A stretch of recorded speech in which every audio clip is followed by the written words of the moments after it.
Mon Seigneur et mon Dieu, je crois fermement que tu es ici, que tu me vois, que tu m'entends. Montre-moi ton chemin de miséricorde, le chemin de l'espérance pendant ce temps de carême. Je te demande la grâce de faire avec profit ce moment de prière. Marie, ma mère immaculée, Saint Joseph, mon ange gardien, a intercédé pour moi. Il était une fois un mendiant qui avait très peu de provisions pour vivre, et il devait mendier dans diverses rues. Il avait emporté le matin une poignée de grains de blé, environ 40 à 50 grammes, plus ou moins 1000 grains de blé, pour se nourrir pendant la journée. Et soudain, alors qu'il était là, assis avec sa besace sur le sol, il vit un char portant l'emblème royal qui s'approchait. Oh là là, c'était l'empereur Alexandre lui-même. Pouf! L'empereur s'arrêta en fixant son regard sur lui, le mendiant. Il descendit du chariot et il vint droit vers le mendiant. Le mendiant se lève timidement, mais à la grande surprise de tout le monde, l'empereur se met à genoux et supplie le mendiant. « S'il te plaît, donne-moi quelque chose. N'importe quoi, ça fera l'affaire. » Et le mendiant, déconcerté, fouille un peu à contre-cœur sa poche où il a mis ses grains de blé. Il en sort 2 grains de blé qu'il donne craintivement à l'empereur. Et celui-ci le remercie chaleureusement et repart. Le soir venu, le mendiant regarde ce qu'il y avait dans sa besace. Il y avait bien entendu beaucoup de pièces de passants qui avaient été mises. Et parmi toutes ces pièces, il y avait 2 grosses pièces d'or. Et il fut stupéfait. L'empereur, en étant à genoux, avait glissé dans la besace 2 pièces d'or, le nombre des grains de blé qu'il avait donnés. Il comprit alors que le roi lui avait donné l'équivalent en or de ce qu'il lui avait donné. Et il regretta de ne pas avoir été plus généreux. Jésus nous invite à une vie pleine de générosité et de miséricorde. Il est bien plus puissant que cet empereur. N'imagine plus le mendiant et l'empereur qui s'approche de lui, mais bien plutôt toi comme le mendiant et Jésus comme l'empereur qui vient vers toi, le sourire aux lèvres, et qui te dit ces paroles comme il les a dites aux disciples avec une énergie débordante.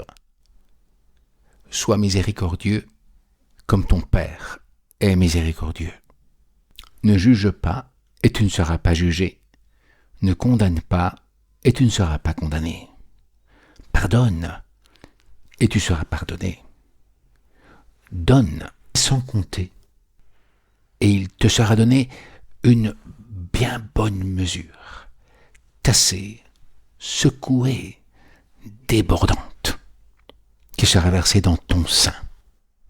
Jésus ne te propose pas une simple règle à suivre, mais un mode de vie qui reflète l'amour infini de Dieu le Père lui-même.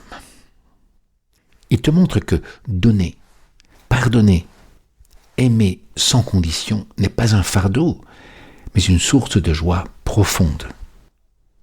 Alors ouvre ton cœur. Laisse-toi transformer par cette parole vivante. Les personnes qui ne sont pas généreuses, qui sont égoïstes, qui veulent recevoir seulement, sans donner, eh bien celles-là, finalement, sont un fardeau pour les autres.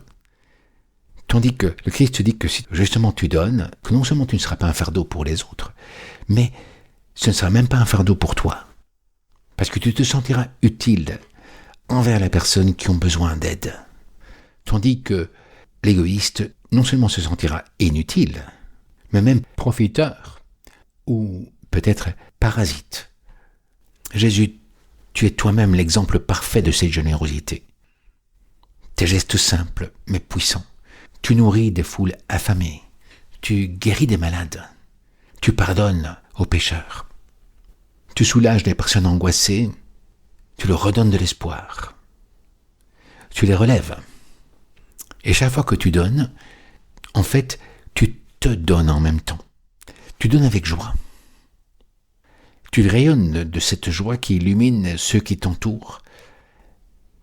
Et cette joie est contagieuse, Jésus. Moi, je voudrais aussi avoir cette même joie que toi, de donner. Il y a plus de joie à donner qu'à recevoir, nous dis-tu. Tu nous montres que le bonheur ne se trouve pas seulement dans ce que l'on garde pour soi, mais surtout dans ce que l'on partage. Donnez, et il vous sera donné. Jésus, tu ne nous dis pas un simple échange ou un contrat avec toi. Ici, tu nous parles d'un don gratuit, généreux, débordant, d'un don qui est en même temps un don de nous-mêmes, de notre personne. Comme le disait d'ailleurs le pape encore récemment, quand on donne, il faut donner avec joie, de bon cœur. Ce que justement le mendiant n'avait pas fait, il donnait ses 2 grains, mais à contre-cœur. Ne limitons pas notre générosité. Essayons d'être plus généreux et transmettons cette joie contagieuse, cette contagion des œuvres de miséricorde, spécialement pendant le temps de carême. Cet espoir qui est associé. La promesse est vraiment extraordinaire.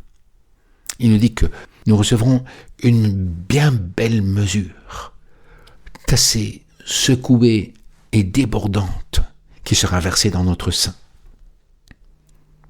Imagine-toi que tu commences à tasser les grains pour pouvoir en mettre davantage encore, que tu secoues tout cela et que tu vas jusqu'à déborder. Si tu donnes ainsi avec générosité, eh bien Dieu aura la même générosité non seulement envers toi, mais envers énormément d'autres personnes qui ont eu la même tendance. Parce que le Christ ne dit pas simplement qu'il te donnera à toi cela, mais il dit vous recevrez au pluriel. C'est-à-dire que grâce à tout cela, il y a une sorte de synergie entre tous les êtres humains généreux, comme Dieu, qui reçoivent et qui recevront davantage. Parce que cette joie sera aussi, pas simplement une joie personnelle et un peu égoïste, si je puis dire, mais une joie collective, une joie partagée, aussi avec la joie de Dieu. Parce qu'on remarque derrière ces paroles la joie que Dieu a de donner, l'envie qu'il a de nous donner, de nous rendre heureux, toi et moi. Voilà ce que Dieu te promet. On dirait que le secret du bonheur se trouve dans la générosité entre nous et avec Dieu. Le secret du bonheur éternel.